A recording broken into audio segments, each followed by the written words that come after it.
मीनावती का भरा पूरा परिवार था। वो अपने पति सोहन, अपने 2 बेटे राकेश और सुनील और बहू सुजाता के साथ रहती थी। उनका बहुत बड़ा हीरो का व्यापार था। वो पूरा बिजनेस सोहन और बड़ा बेटा राकेश मिलकर संभालते थे। सुनील भी कॉलेज की पढ़ाई कर घर आ गया था और वो भी जल्द ही बिजनेस ज्वाइन करने वाला था। एक दिन मीनावती और सुजाता सुनील से कहती हैं, बेटा सुनील, तुम अपने पापा के साथ अपने बिजनेस में हाथ बटाने वाले हो। साथ ही तुम्हारी उम्र भी हो गई है, इसलिए हम सोच रहे हैं कि तुम्हारी शादी करवा दे। वो सुजाता की छोटी बहन है ना सोनिया, कैसी रहेगी? भाई हमें तो लड़की बहुत पसंद है, बस तुम्हारे हाँ करने की देर है। ये बात सुन सुनील के हाव भाव बदल जाते हैं। वो अपनी माँ से कहता है, माँ, भाभी, मैं बहुत देर से आप सबसे कुछ कहना चाहता हूँ। मैं पहले से ही अपने लिए लड़की ढूंढ चुका हूँ। वो मेरे कॉलेज के सामने एक अनाथालय में रहती है। उसका नाम मानसी है। मैं उससे बहुत प्यार करता हूँ और उससे ही शादी करूँगा। सुनील, तुम्हारा दिमाग तो ठिकाने पर है। बड़े बड़े बिजनेसमैन के घर की लड़की छोड़ तुम एक बिन माँ बाप की लड़की से शादी करना चाहते हो? अरे बिरादरी में हमारी क्या इज्जत रह जाएगी? हाँ देवर जी, माँ जी सही कह रही है। अरे काम ऐसा करो कि इन परिवार का नाम रोशन हो, ना कि ऐसा कि 4 लोग बातें बनाएं और मुझसे लिखवा लो। पूरी दुनिया में मेरी बहन से अच्छी तुम्हें कोई लड़की नहीं मिलेगी, है कि नहीं माँ जी? अरे भाई, साथ में दहेज भी कितना लाएगी? वैसे ठाठ है देवर जी आपके। देखिए, मैं जो चाहता था वो मैंने आप दोनों को बता दिया और मैं मानसी से वादा कर चुका हूँ। अब अगर आप दोनों को अपनी मर्जी चलानी है तो मेरी बात भी सुन लो। मैं ये घर छोड़कर चला जाऊंगा, लेकिन शादी तो मैं मानसी से ही करूंगा। ये कहकर सुनील वहाँ से चला जाता है और कुछ दिनों बाद वो मानसी से शादी कर घर आ जाता है। हाय हाय देवर जी, ये आपने क्या कर दिया? माँ जी जरा आइए तो देखिए, ये देवर जी क्या गुल खिलाकर आए हैं। अरे आपको परिवार की इज्जत का ख्याल है कि नहीं? सुनील, ये क्या बेवकूफी की तुमने? हम सबकी परमिशन लेना भी जरूरी नहीं समझा? चले जाओ यहाँ से। मैं इस लड़की को हरगिज स्वीकार नहीं करूंगा। पापा, मैंने तो पहले ही माँ और भाभी को सब कुछ बता दिया था, लेकिन उन्होंने ही मेरी मर्जी के खिलाफ मेरा रिश्ता सोनिया से जोड़ दिया। इसलिए मैंने मानसी से शादी कर ली। अब अगर आप लोगों को हमें एक्सेप्ट नहीं करना है तो ठीक है, हम ही घर छोड़ देते हैं। अरे नहीं बेटा, ये तुम क्या कह रहे हो? तुम्हें घर छोड़ने की कोई जरूरत नहीं। देखिए आप सब लोग, अब जो हो गया सो हो गया। सुजाता, जाओ आरती की थाली तैयार करके लाओ। सभी लोग मीनावती की बात मान लेते हैं। सुनील और मानसी भी अपने कमरे में चले जाते हैं। माँ जी, आपसे ये उम्मीद नहीं थी। अरे आपने तो मुझसे वादा किया था कि आप देवर जी की शादी मेरी बहन से करवाओगे। आप इतनी जल्दी हार मान जाओगे, सोचा नहीं था। वैसे मानना पड़ेगा मानसी को, कुछ ना होते हुए भी इतने बड़े घर की बहू बन गई। वैसे मुझसे लिखवा लो, बहुत जल्द इस घर की मालकिन भी बन जाएगी। वैसे अब कर भी क्या सकती है? अब बुढ़ापा जो आ गया है, इन बूढ़ी हड्डियों में जान कहाँ जो अपनी बात मनवा ले। व्यंग कस रही हो? वैसे बूढ़ी हो गई हूँ पर अब भी सास हूँ तुम्हारी। ये बाल मैंने धूप में सफेद नहीं किए हैं और हार माने मीनावती की जूती। अभी कुछ किया तो सुनील घर छोड़कर चला जाएगा। समय आने दो और इस मामले को मुझे सुलझाने दो। तब तक के लिए तुम अपनी ये जुबान और अपनी मोटी बुद्धि को शांत रखो। उधर सुनील और मानसी भी खुश हो जाते हैं कि उनके परिवार वालों ने उन्हें अपना लिया। मीनावती भी मानसी को अपनी छोटी बहू के रूप में अपनाने का दिखावा करती है।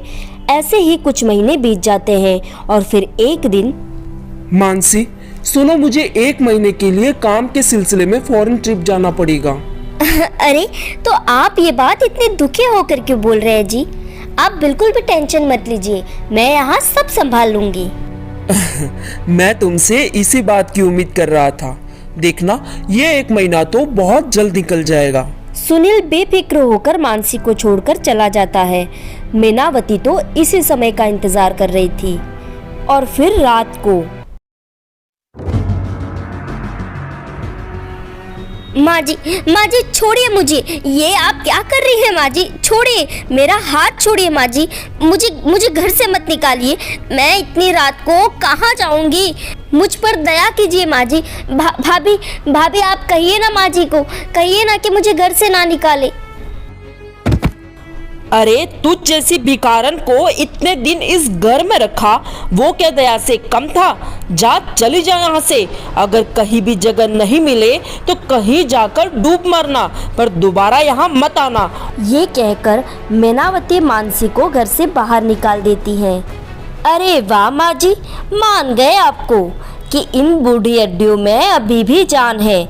पर अगर देवर जी ने पूछा तो क्या बताएंगे? अरे वो सब तुम मुझ पर छोड़ दो। बोल देंगे कि घर के सारे जेवरात लेकर भाग गई किसी के साथ, और थोड़ा बहुत ड्रामा तो तुम भी जानती हो। दोनों सास बहू बहुत खुश हो जाते हैं, पर वहाँ मानसी की हालत बहुत खराब होती है। उसे समझ नहीं आता कि वो क्या करे, इतनी रात को कहाँ जाए। अब मैं कहाँ जाऊँ? सुनील जी को ये सारी बातें कैसे बताऊँ? हे ईश्वर, रक्षा करो, मेरी रक्षा करो। जैसे तैसे वो रात सड़क पर गुजार लेती है, पर सुबह होते ही उसे भूख लगने लगती है। हे भगवान, अब मैं क्या करूं? भूख के मारे तो मेरा हाल बेहाल हो रहा है। मेरे पास तो पैसे भी नहीं है। किसी से मदद मांग कर देखती हूँ, शायद कोई मदद कर दे। सुनिए भैया, कल से कुछ भी नहीं खाया है और मेरे पास तो पैसे भी नहीं हैं। बहुत भूख लग रही है, आप थोड़ी मदद कर देते तो। वो क्या है ना दीदी, मेरे पास पैसों का पेड़ तो नहीं लगा। इतनी हट्टी कट्टी हो, खुद कमा लो और खा लो। पता नहीं कहाँ कहाँ से आ जाते हैं। चल भाग यहाँ से। ये बातें सुन मानसी को तो बहुत बुरा लगता है। उसने सपने में भी नहीं सोचा था कि उसके ऐसे भी दिन आएंगे। वो ये सब सोच ही रही होती है, तभी उसे अचानक चक्कर आ जाते हैं। वो बेहोश हो जाती है। कुछ लोग उसे हॉस्पिटल ले जाते हैं तो उसे पता चलता है कि वो माँ बनने वाली है। हे ईश्वर, तू क्यों मेरी परीक्षा ले रहा है? इस वक्त मैं खुद को नहीं संभाल पा रही, तो इस नन्ही सी जान को कैसे संभालूंगी? तभी एक महिला उसके पास आती है और कहती है, अरे तुम रो रही हो? माँ बनना तो सबसे बड़ा सौभाग्य है। मानसी रोते हुए उसे सारी बातें बताती है। ये बात सुन वो महिला कहती है, ओहो, बहुत बुरा हुआ तुम्हारे साथ। देखो, मेरा नाम छाया है। अगर तुम्हें काम की तलाश है तो मैं तुम्हारी मदद कर सकती हूँ। मैं जहाँ काम करती हूँ वहाँ एक खाना बनाने वाली की जरूरत है।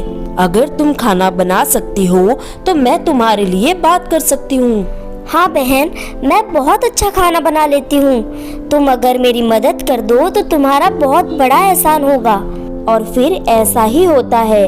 मानसी को एक घर में खाना बनाने का काम मिल जाता है। देखते ही देखते एक महीना गुजर जाता है। वहाँ सुनील भी वापस आ गया था। उसकी माँ और भाभी ने मिलकर झूठ बोलकर उसे ये विश्वास दिला दिया था कि मानसी चोरी करके भाग गई।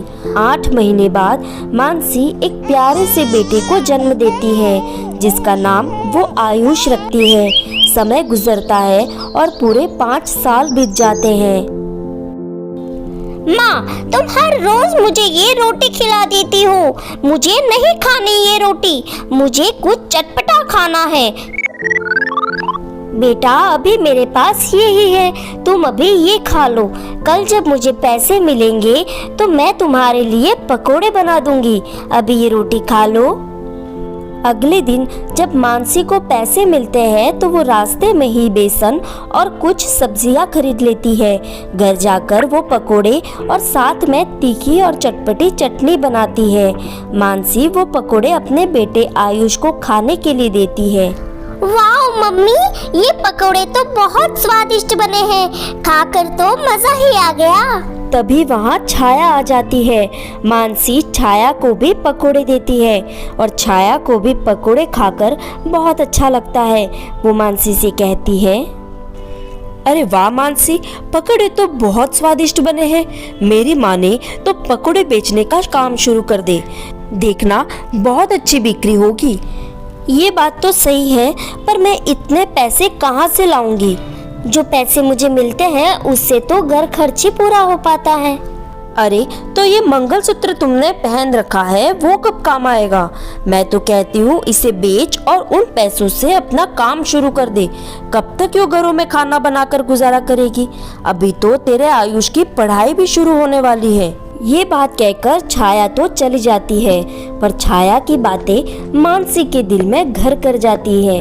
अगले दिन वो अपना मंगलसूत्र बेचकर उन पैसों से पकोड़े बनाने का सामान और एक ठेला खरीद लेती है और अपने पकोड़े बेचने का काम शुरू कर देती है।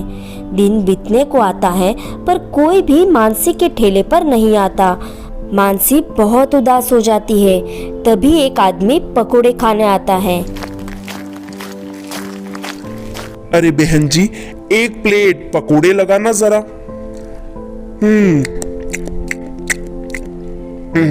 पकोड़े तो बहुत स्वादिष्ट बने हैं, पर ये ऐसे काम नहीं करेगा।